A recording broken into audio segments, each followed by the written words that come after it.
The Gospel of John tonight. The Gospel of John. So if you've got your Bibles, let's get them open to the Gospel of John. And I'm going to tell you, since we're starting the Gospel of John, in the first chapter, there are so many other scriptures that if you keep your Bibles handy, so we can. Oh, that's mine. So that we can check out some other references and understand well what's going on there. That will be beneficial. I want us to kind of look at the Gospel of John and break it down into two halves. The Gospel of John, let's just get this out on the table. I don't want to bore anybody as far as basic stuff that you already know. But John is unique as far as the Gospels go. What does the word gospel mean? Good news. It means good news. And we refer to the first four letters of the New Testament as Gospels. And as soon as I say that, that's universally the way just about everybody designates the first four books of the New Testament.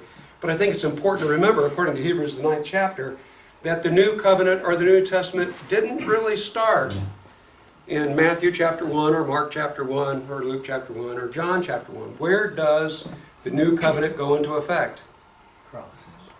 At the cross, specifically when Jesus died, because the will doesn't go into effect until the one who made it died.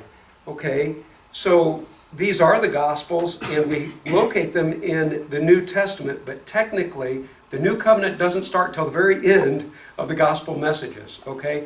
It's appropriate, I think, that the messages are there, because this is the history, this is the presentation of Jesus. Now, the first three, Matthew, Mark, and Luke, are very similar, and because of that, they are referred to as what? Synoptic. Yeah, they're referred to as the Synoptic Gospels. John's the unique one for several reasons. One of the things that's just kind of apparent as you read through the Gospels, when you're reading Matthew, Mark, and Luke, which, by the way, which of those three is the shortest, briefest presentation of the life of Christ? Mark. And one of Mark's favorite words is immediately. It's translated in various ways, but it's as though Mark is saying, here's something that happened, and then immediately, here's something that happened, and then let me get on to the next point, and let me get on to the next point. And he just wants to get a lot of information out there. If you wanted to read, okay, you've got three Synoptic Gospels, and there's a lot of similarities between them, but there's some uniquenesses between those Gospels too. Even though they're presenting the same story, the same period of history, the life of Christ, one of the things that kind of helps is to realize who they're talking to. Because each one of the Gospels has kind of a bent as far as their major audience. If you were getting tested on this, and you had to say the Gospel writer that's most concerned with a Jewish audience, who maybe more than the other Gospel writers is going to quote from the Old Testament, instead of just telling you something Jesus did, he's going to say this fulfills prophecies. So which Gospel would you most likely say that would be? Yeah, Matthew is concerned. You find repeatedly he will give you quotes. He won't just tell you the things Jesus did, but he's more apt to give you the quote or the prophecy that's being fulfilled, because the audience that's concerned here. Well, the three synoptics, in all likelihood, for many years, a lot of people thought that Mark was written first, but there's a lot of good arguments that say Matthew was probably written first, but nobody disagrees. Every time I say everybody, nobody, universal, I'm sure you can find exceptions to this. Okay, by and large, most people understand, though, that the gospel that was written last was which one of the four? John. As far as we know, all the evidence available to us, he outlasted, the Apostle John outlasted everybody else. He was around when all the other apostles had died. So, if John's written last, it makes most sense to me anyway that he wouldn't write another synoptic. You've already got three good synoptics, three good presentations of the life of Christ. So he's going to have a different perspective. And let's just cut to the chase. If you've got your Bibles, turn to the end, not the last chapter, next to the last chapter, the 20th chapter of John. And you kind of see his thesis statement, the purpose of his book. The last of the 20th chapter. Do you have your Gospels open there? John chapter 20. Look at verses 30 and 31. You know, a lot of times you present your thesis statement up front. Here's the purpose of the letter. Sometimes, though, in writings, you give all the information and then you make your summary comment at the end. This is why I wrote what I wrote. That's what John does. Gives us his purpose statement at the end. John chapter 20, verses 30 and 31, it says, Jesus did many other miraculous signs in the presence of his disciples that are not recorded in this book. But these are written that you may believe that Jesus is the Christ, the Son of God, and that by believing you may have life in his name. Okay, he says there's a lot of other signs, but the signs given here are given so that, are presented so that you might believe that he is the Messiah and find, it's the only way you can find life is through him. He's the way, the truth, the life. No man comes to the Father but by him. So you've got to know him. So he tells us two things. This is written so we might believe, but the way in which it's written is he's going to give us signs. And so many people have gone through the Gospel of John, and usually the number they come up with is 7 major signs. So if you want to have an outline of the Gospel of John, one way you can do it is 7 major signs.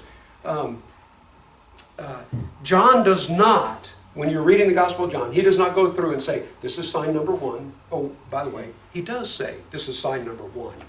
But he never says number 2, number 3, he doesn't count them off. Doesn't count off 7. Which one is sign number 1? Which was the first miraculous sign that Jesus performed? Water into wine. And which chapter is that in? That's in John chapter 2. That's in John chapter 2. So the first sign comes in John chapter 2. There's introduction that takes place.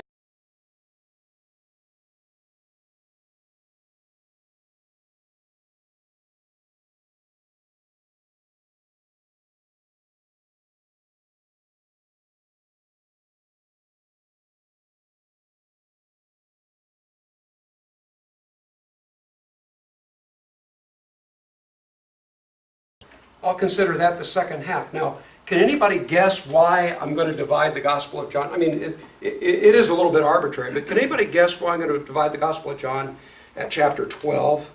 Do you remember what happens at the end of chapter 11? How many people have read the Gospel of John recently? Or it's kind of in the forefront of your mind? Okay. Homework assignment number 1.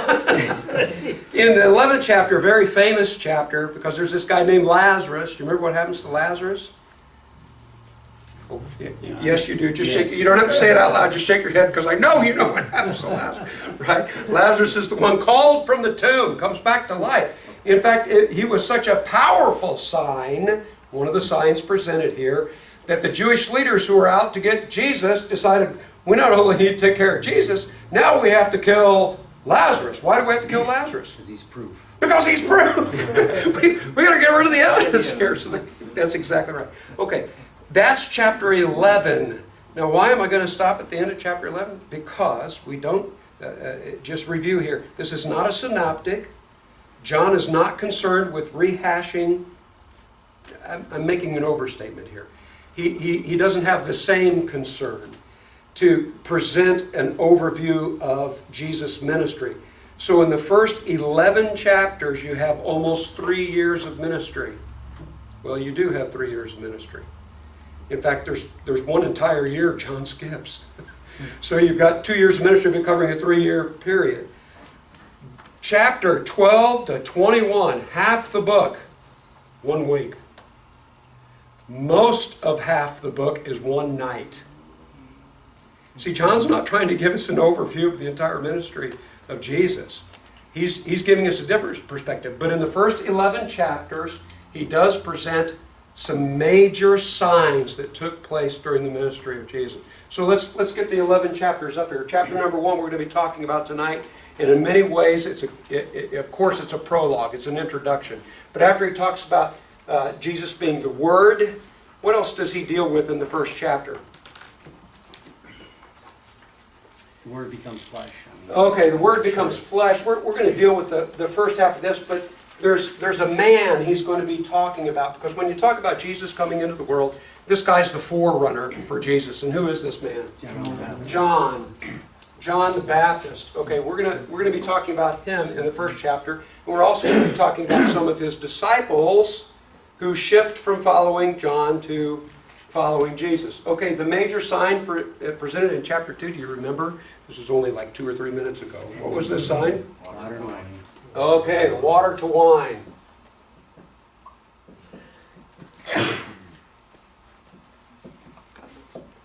Water to wine. I need a better marker, don't I? Okay, chapter. If we just talk about major things going on in each chapter, chapter 3, there's an important official, a member of the Sanhedrin, who comes to visit Jesus at night. Do you remember this man's name? Nicodemus. Nicodemus. We're going to call it Nick at night.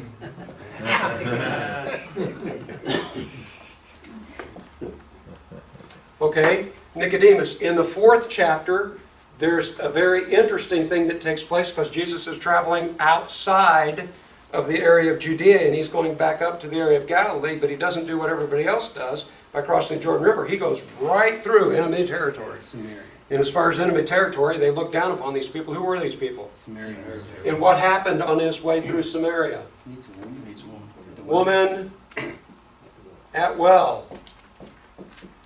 It's exactly right. In the 5th chapter, there's a man that Jesus asked this most unusual question. He's been lame for years and years and years, and Jesus says, "Do you want to get well?" I always think to myself, duh, don't you want to get well? Very, very significant question, though. We'll deal with that when we get to the 5th chapter. So we have a lame man who says he can't get to the water in time to receive a miraculous healing, but he didn't need to get to the pool. He needed to find Jesus, and we have this healing in the 5th chapter. Get to the 6th chapter, very long chapter in John. The beginning here, a lot of people are following him around the lake in this chapter, and they stay long. And what happens with these people? They get hungry. They get hungry. So we have the feeding of how many? There's another feeding. How many are involved in the other feeding? 4,000. 4,000. John's going to focus on the feeding of the 5,000. There's going to be an important sermon delivered on this same occasion. This is also the chapter where Jesus walks on water. Walks on water. Okay, chapter 7. Chapter 7 is an important feast where everybody was required to come to Jerusalem for this feast. It was a major feast. And a lot of people say this was the feast that's most like our Christmas time, as far as giving of gifts and a lot of celebration and things like that. Do you know which of the 3 major feasts we're talking about here? Chapter 7? Tabernacles. The Feast of Tabernacles. And what is Jesus, major feast, but what does Jesus,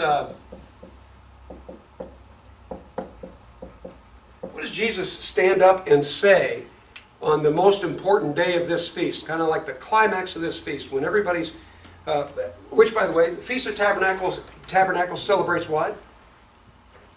What does it remind them of in their history? Oh, the wandering of the wilderness. Wandering in the wilderness. What is a tabernacle? That's the tent. It's a tent, and during that week, what were you supposed to do? Live in tents. So even though you got a house, we're pitching a tent because it's part of the celebration here. Well, if you're remembering the wilderness experience, living in tents, what was one of the most significant things that took place in the wilderness? How did you get around in the wilderness? You walk. Yeah, by the pillar. The pillar was during daytime. It was what? In night. Fire. It would guide them through the wilderness. But there was also something, according to 1 Corinthians 10, I love this, there was something that was following them around. Yes.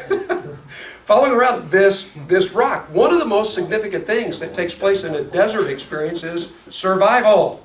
How are you going to survive in the middle of a wilderness, right? And so God provides manna as far as food goes, but this rock provided water. So on the most significant day of the feast, one of the things they're doing, by the way, every morning they would do this during the feast, they would go down to the pool and they draw some water and they bring back to the temple area. And there's many different kind of sacrifices that you offered. Usually you think during the Passover, you think of the offering of a lamb, right? And what were you supposed to do with the blood of that lamb, the first Passover? Went over the doorpost and the frame of the doors of the house so that death would pass over. Okay, that's being remembered by the sacrifice of the lamb. During the tabernacle, which kind of sacrifice was being offered on a daily basis? In addition to the morning and evening regular sacrifices, there was a special sacrifice being offered during the Feast of Tabernacles. You know what it was? I'll tell you, and then you tell me what I just told you. It was a libation. What is a libation? The drink. Yes, it's a liquid, a drink offering. They would bring this water and they would pour the water out as a sacrifice. Why are they focusing so much on water? Because that's one of the things you needed to have to survive as far as everyday life. Why am I going into all this detail? Because on the most significant, important day of the feast, when they're so focused on water, what does Jesus stand up and say? If anyone is thirsty, Come to me. let him come to me. Yeah, he's the living water. He's the living water, and we find that in the 7th chapter. In the 8th chapter, I often focus on just part of this chapter where Jesus is having conflict with the religious leaders because they're so convinced that they're in the right because of their ancestry. And which ancestor do they usually focus on? Abraham. And Jesus says, no, let me tell you, you've got the wrong set of records here. You're not really the offspring of Abraham. I'm going to tell you who your ancestor really is. Who's your ancestor? The devil. That's a great way to win friends and influence people. Tell people you're just like your father, Satan. Okay, he's going to talk a lot about the truth. A lot about the truth because they deny the truth standing right in front of them. There's some other really significant things that take place in the 8th chapter, but just in way of overview. The 9th chapter is almost entirely a story about one man. And it's a really, really neat story because you have all sorts of healings, but this is really a unique healing. What kind of guy is healed in the 9th chapter? Blind. Okay, be a little bit more specific. Not just blind, but what? A blind and deaf. A man born blind. In fact, that's one of the things that he emphasizes. He says, who's ever heard of anybody being able to give sight to somebody who was born blind? And you get down to the powerful statement at the end of the 9th chapter where Jesus says, I've come that those who are blind might see, and that those who see become blind. And you're thinking to yourself, what in the world does that mean? Well, if you take it out of context, it won't make any sense at all. But the people who claim that they have spiritual vision, Jesus proves them, the religious leaders, not to have spiritual vision at all. They don't see the truth that they should.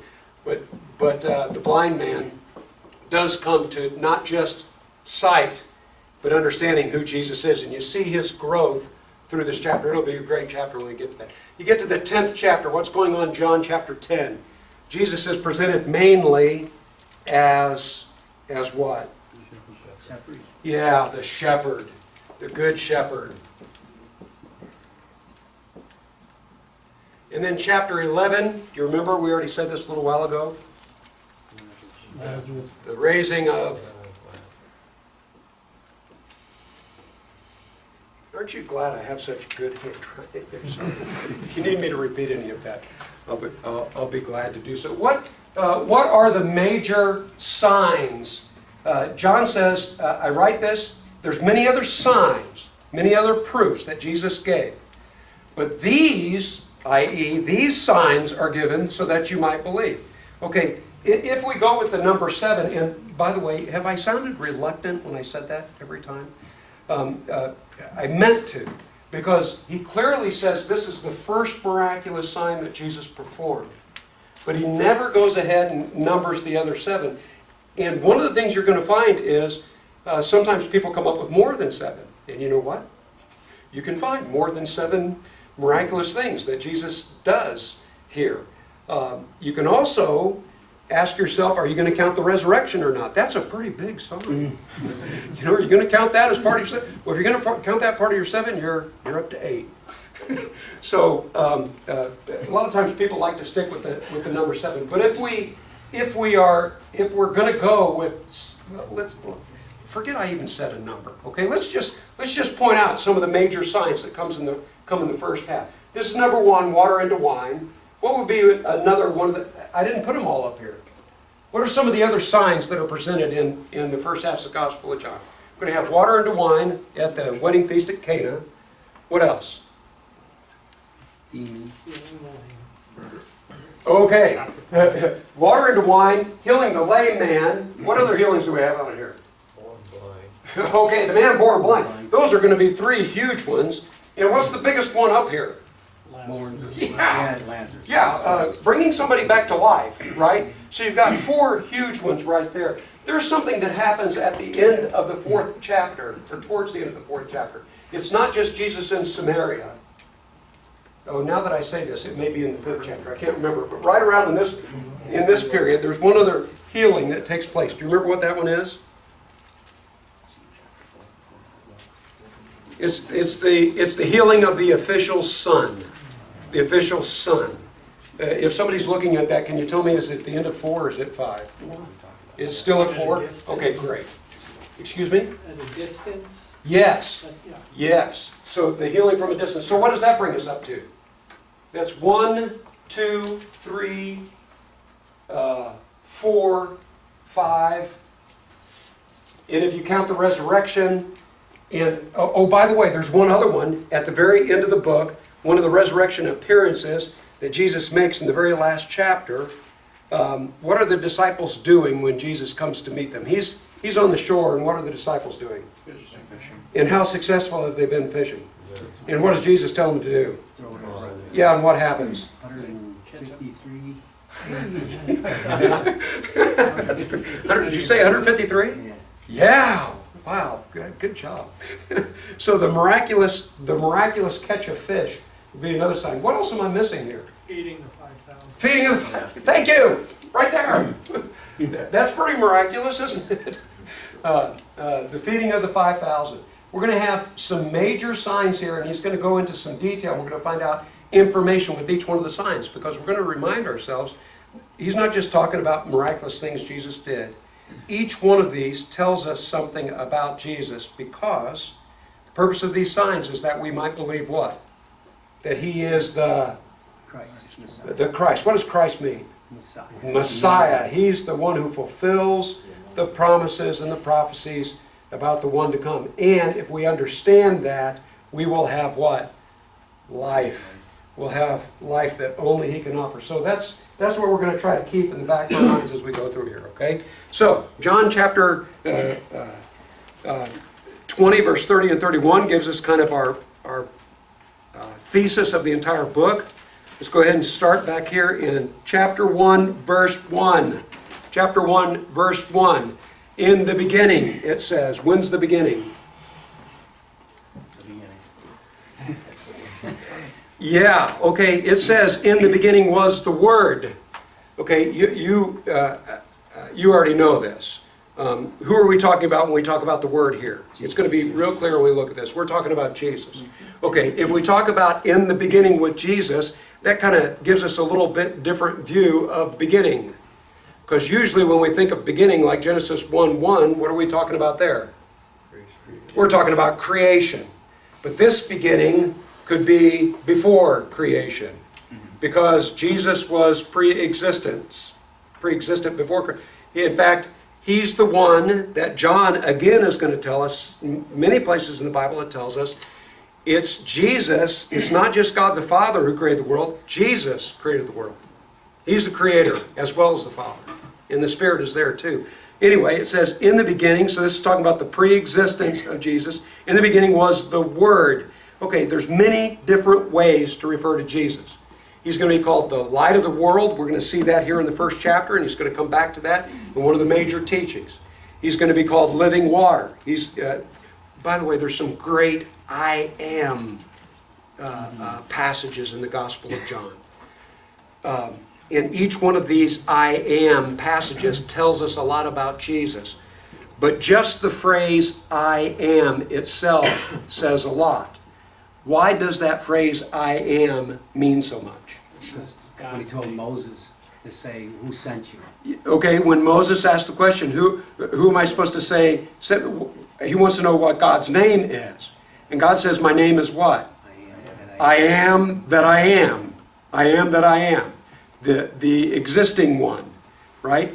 That phrase, by the way, we're going to find out here in the Gospel of John that everybody knew what he meant when he used that phrase. Because when he said, I am, in fact, on the occasion where he's talking about Abraham, and he says, before Abraham was, I am.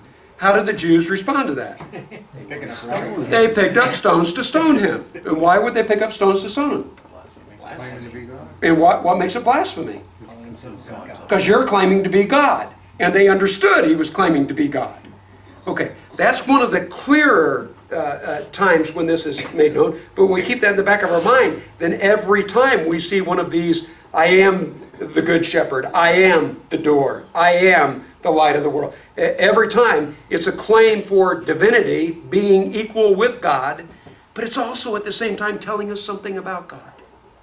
Okay, that's one of the things we're going to find out here at the beginning. Here's another way that Jesus is presented to us. He's presented to us as the Word. Okay, the word, there are two major Greek words for the word word.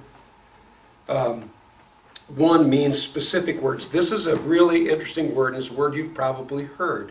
The Greek word here is logos. Logos. And what's so interesting about this word, if you were just using it in classical Greek, for example, in any other context, not, let's set aside spiritual meaning for just a minute. Why would you use this word logos instead of rhema, or the other word that just means word? Words, like specific words. This word, logos, means not just using a word or making a statement.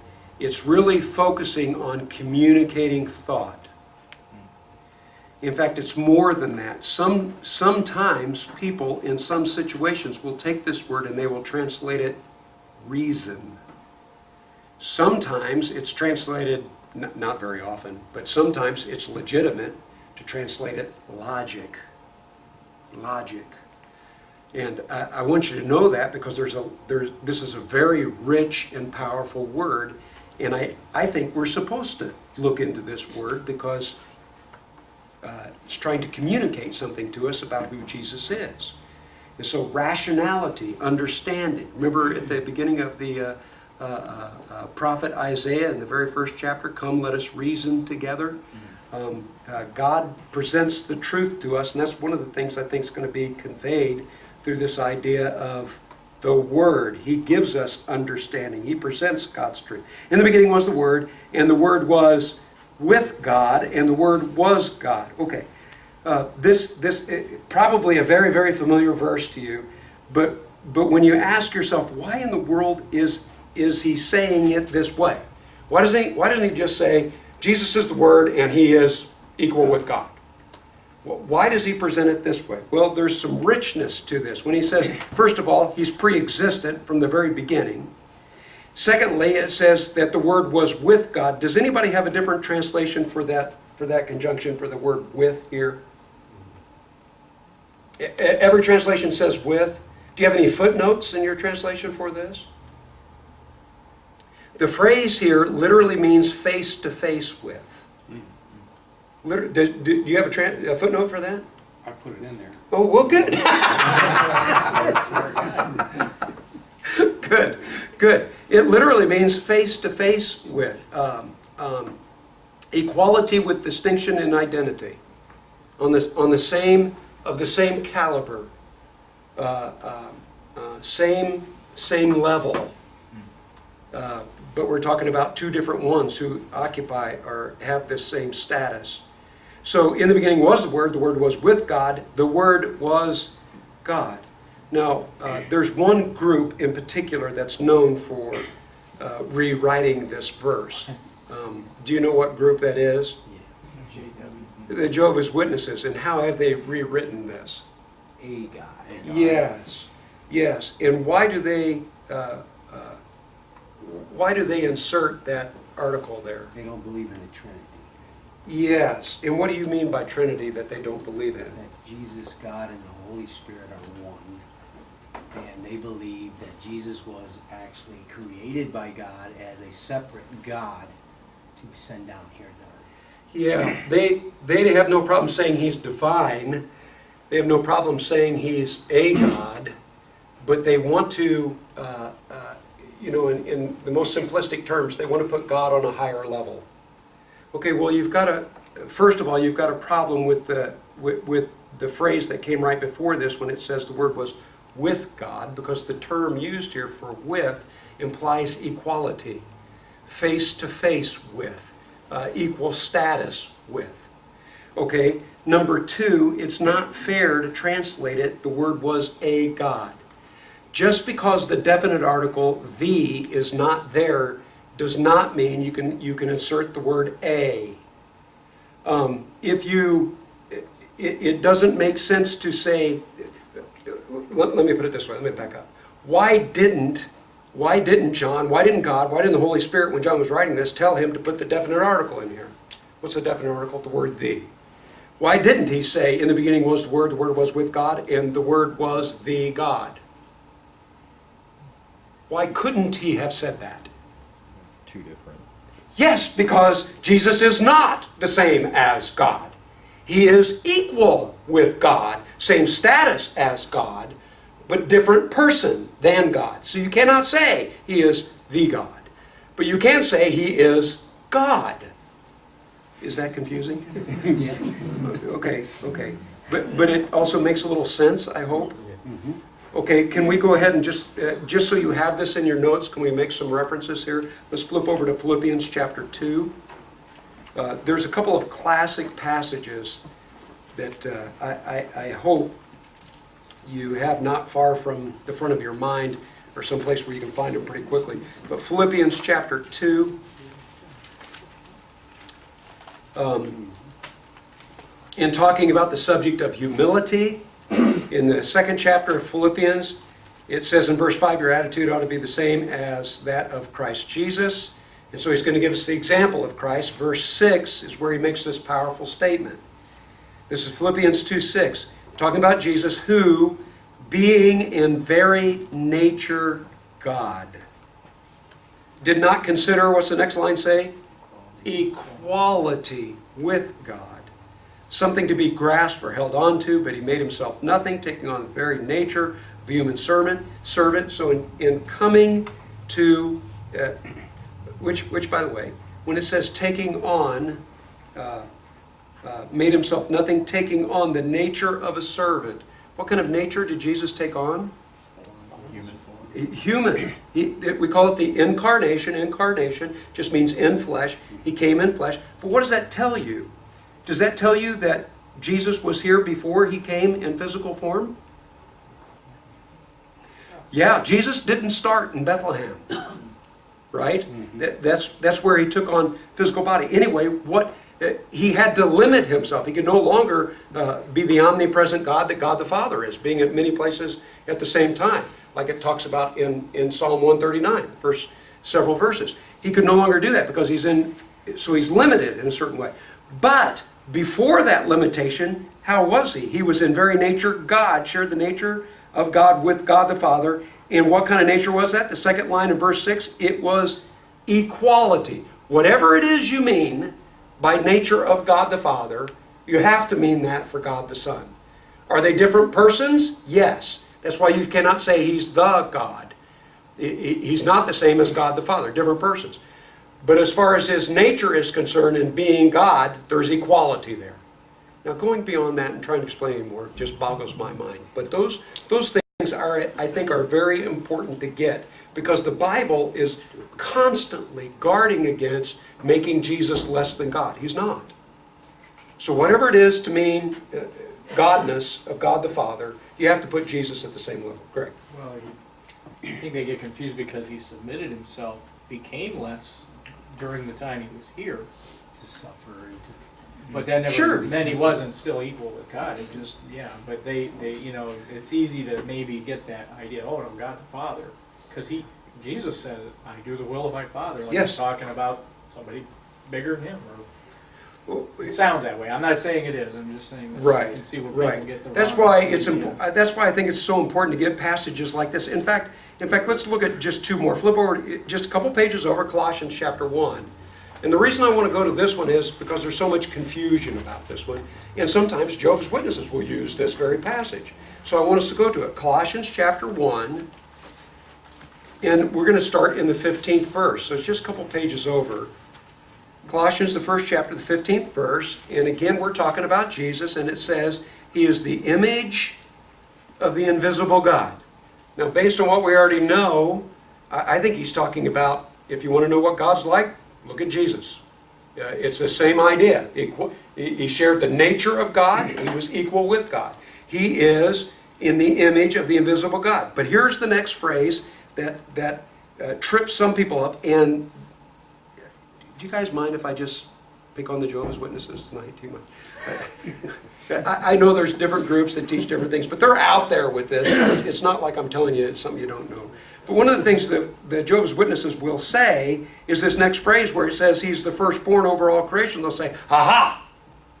Firstborn means there's a time when he was not, because he's firstborn. Okay. Before we go any further, let's clarify something. That expression, firstborn, sometimes does mean the first one born in a family, right? But the Bible also calls Jacob my firstborn. Was Jacob born first? No. Who was born first? Esau. So why do you call Jacob the firstborn? Most favored. Favored. Blessed one. Can you think of other ones? Ephraim and Manasseh. Who else? Well, Isaac's the promised child. Was he born first? No. Was he considered the firstborn? By the way, who was born first? Ishmael. But who was considered the firstborn? Isaac. Okay, we're using this term sometimes to mean the one that's born first in the family, but the greater significance when we say, no, that's the firstborn, we don't always mean born first. What we always mean is that's the blessed one. Okay, so there's two possibilities here. How do I know that in this context he's not saying the first one, but he's saying the preeminent one, the most important, the blessed one? How do I know that? Because he's going to use the expression again. In fact, we'll read this, but skip down to verse 18 for just a second. It says he is the head of the body of the church, and he is the beginning, the firstborn from among the dead. Was Jesus the first person ever to come back to life? No. Chapter 11. By the way, there's a son at name. Who else came back? Well, you can go to the Old Testament. Yeah, right? Elijah and Aisha. Yeah. With the woman's son that was raised by Elisha. Right. Okay, and one of my favorite stories is when they threw the dead body on top of Elisha's bones. Do you remember that one? They're just throwing him in the cave real quick, and when he hits the bones of Elisha, guy comes back to life. Okay, anyway, he's not the first, but what does it mean when it says he's the firstborn among the dead? What does that mean? It means there's something special. In fact, it doesn't mean there's just something. It means it's the most special. There was never a resurrection like the resurrection of Jesus. Because his resurrection was resurrection from somebody paying the price of sin. He's also the one who resurrects never to die again. Okay, there's a lot of specialness in the sense of this, but it doesn't mean the first in order, right? Okay, so in the very context here, you see what it says. But let's fill in the intervening verses. Go back up to verse 15. He's the image of the invisible God, the firstborn, meaning preeminent, the blessed one of all creation. For by him, and here it's going to explain this, so we don't have to guess. It says, for by him all things were created. Okay, so he's going to say the same thing that John says. He's going to say the same thing that the Hebrew author says. For by him all things were created, things in heaven and on earth, visible and invisible. What invisible things did he create? Angels. Anything that is. The spiritual realm. All that exists, visible and invisible, whether thrones or powers or rulers or authorities, all things were created in Him. I mean, we were created by Him and for Him. He is before all things, and in Him, this is one of my favorite phrases. He didn't just create everything. In Him, what does it say? All things hold together. Okay? He didn't just create this world. He sustains this world. What does that mean? If Jesus stopped doing His job, everything would fall apart. Whatever that means. Okay, I want to look at one more. Flip over just a few more pages. Let's go to the book of Hebrews. The book of Hebrews. And we're just going to start at the very beginning of the book of Hebrews. Another classic passage where it says, in the very first chapter, first verse, in the past, God spoke to our forefathers through the prophets many times, various ways, but in these last days He's spoken to us by His Son, whom He appointed heir of all things, and through whom He did what? Made the universe. The Son is the radiance of God's glory. This is so significant. The radiance of God's glory. What picture do you have in your mind when you say the radiance of God's glory? Displaying the glory of God. Okay, we're going to come back to that idea in John here in just a minute. He is the radiance of God's glory and the what? The exact representation of His being. Whatever it means to be God, for God the Father, that's what you've got in God the Son, Jesus Christ. Okay, there's a bunch of these, and we're going to see them in different places. In fact, we're also going to see them in the Gospel of John.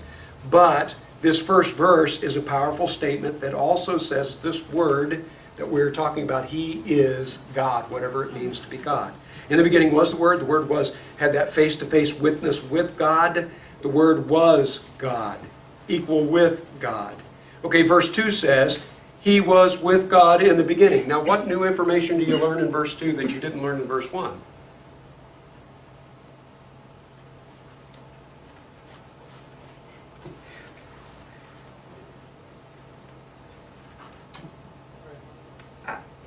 I think he's just repeating what he said in verse 1, don't you? I don't see anything new here. Okay, sorry to set you up like that. I didn't mean to set you up. I just want to try to point something out here. Why is he repeating himself? It's emphasis. Yes. Important things, sometimes you have to say them more than once for them to sink in. And he's trying to emphasize this greatness of the one that he's talking about him. Look what he says in verse 3. Through Him all things were made. That sounds like Colossians chapter 1. That sounds like Philippians chapter 2. Sounds like Hebrews chapter 1. Through Him all things were made. Without Him nothing was made that has been made. The Bible keeps saying this, doesn't it? It just emphasizes to me, if you miss the fact that Jesus is God, you're missing something that the Bible has made pretty clear, right? Verse 4, in Him was life. Does anybody have a different translation for the word life? This is not the word from which we get biology. That just means something is living opposed to not living, living opposed to being dead. That's not the word used here. This is the word zoe. The word zoe means vibrant. It means what it means to be alive. It carries a quality of life to it. And that's the word he uses here. He says, in Him was what life was meant to be. In Him was life. And that life, here's the way he's going to describe it. That life was what? Was the light of all mankind. Okay, there's going to be many metaphors used by John, many metaphors used throughout the Bible, but this is a major one. John loves to use, not just in the Gospel of John, he's going to use it in the first 2 chapters. He's going to use it several times later. He's going to use it in 1st, 2nd, 3rd John. He's going to use it in Revelation. But this idea of light, let's make sure we're on the same page here. When we talk about light, usually you think of light versus what? Darkness. The Bible's going to do that. John's going to do that here in just a couple verses. Okay, what does it mean when we say light versus darkness? What are we picturing here? What are we trying to illustrate when we talk about light versus darkness? Truth and light. Okay. We do that even in non-spiritual sense, don't we? We talk about the light bulb coming on. Means I understand now. Before I was in the dark. Right? We use metaphors like that. So sometimes it means understanding versus ignorance. Truth versus falsehood. What else does light versus darkness represent? Especially, Good and evil, maybe? yeah, good versus evil. We even understand this metaphor when we use it metaphorically. But I'm telling you, in ancient times, this was huge. How big was it? Well, how many people here have been to, I know of 2 people in their audience have been to Egypt. Who else has been to Egypt? What can you tell me about all the pyramids versus all the temples in Egypt? Do you remember this? By the way, what are the pyramids? It's where they buried their pharaohs, right? The burial grounds are on which side of the Nile River? I always have to remember, where does the sun rise? East. Where does it go down? West. Where are all the burial grounds in Egypt? They're on the west of the Nile River. Where are the temples? In ancient Egypt, the temples were on the east of the Nile River. You know why? Sun rises in the east, sets in the west. This was a big thing for them. Israel, and not just Israel, a lot of the other ancient cultures that we're aware of, and people who study archaeology will probably give you a lot of information about this, hint, hint, tomorrow night. They'll tell you that some of the ancient courts, and sometimes that would be the king. One of the responsibilities the king had is he was like the Supreme Court in some nations, for some nations. But the court systems of many cultures in the ancient world, they would have their times of arguing and presenting their case took place as the sun was rising. You had to show up to court while it was still dark. You had to present your case while the sun was rising. Why did they want to do it at that time of the day? I'm always thinking, why would anybody? If you're in the military, I understand. But why did they do that? Because this metaphor, okay, what does that mean? Because they wanted to make sure that just as outside the light was overtaking the darkness, their hope was that in the court, light would overcome the darkness. In other words, truth would win. What's really real, what's right. So it became a metaphor for truth versus falsehood, right in what should be versus what's wrong and should not be. The Bible's even going to talk about those who live in darkness many different times, and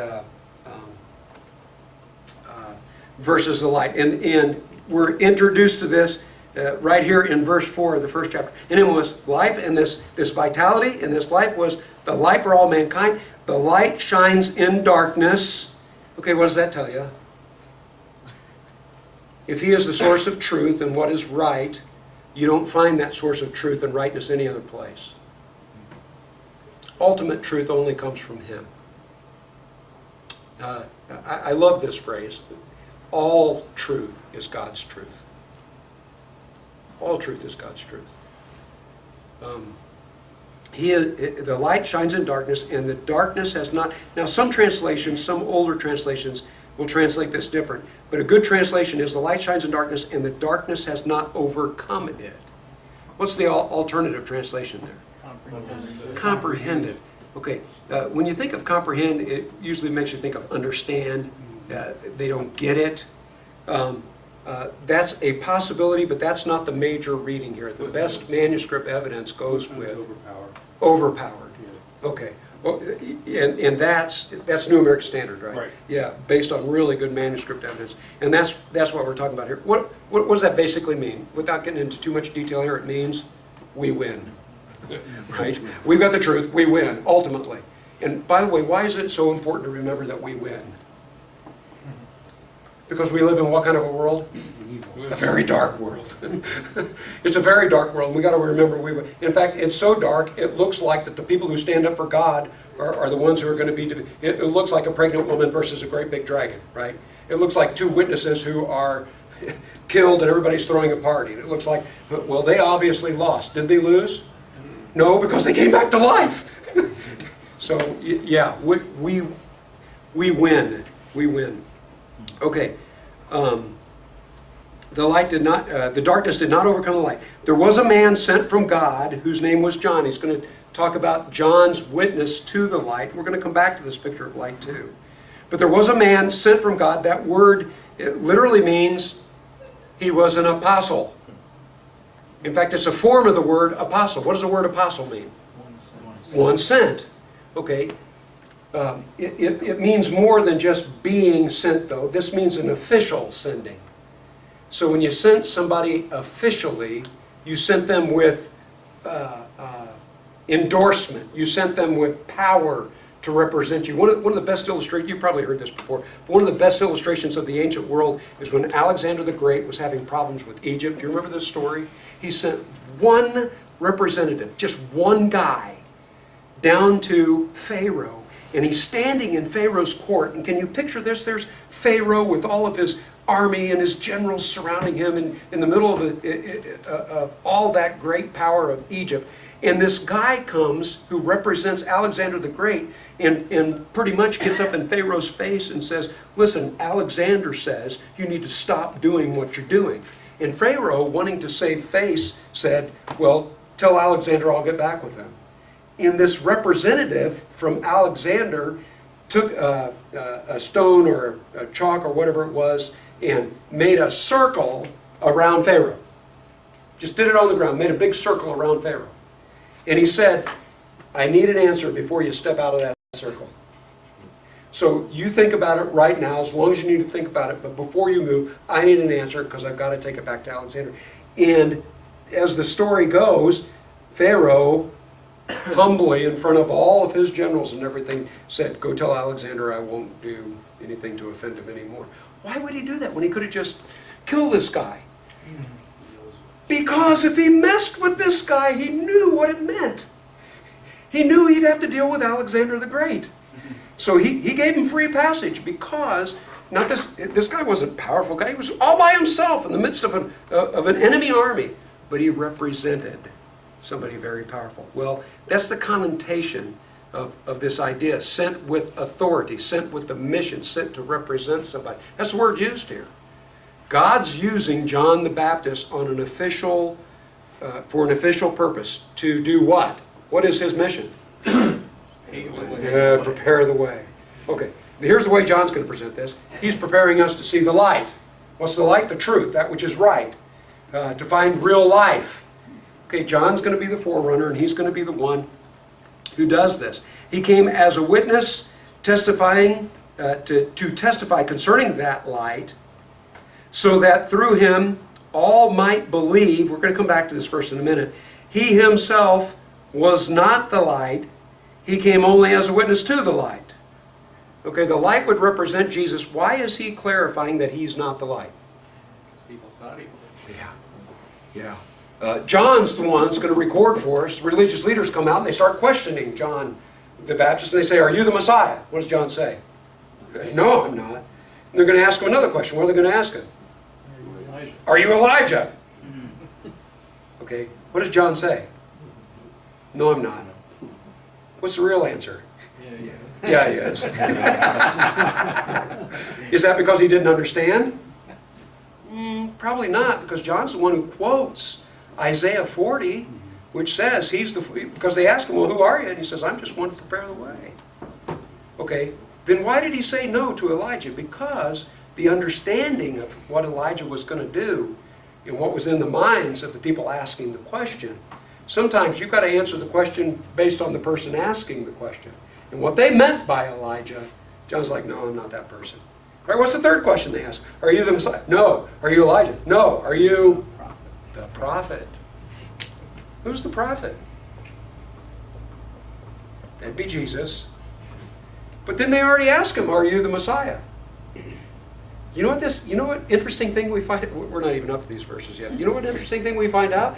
We find out that their view of the Messiah was pretty bizarre. In fact, there were some major religious groups that were looking for two Messiahs. And you know, one of the reasons why they were looking for two Messiahs is because Isaiah made a real point that this one who's going to come is not just this powerful one from God who's going to reign, he's also this one who's going to suffer and die. And they couldn't figure out how in the world you can have somebody reign and die at the same time. So they thought, must be two.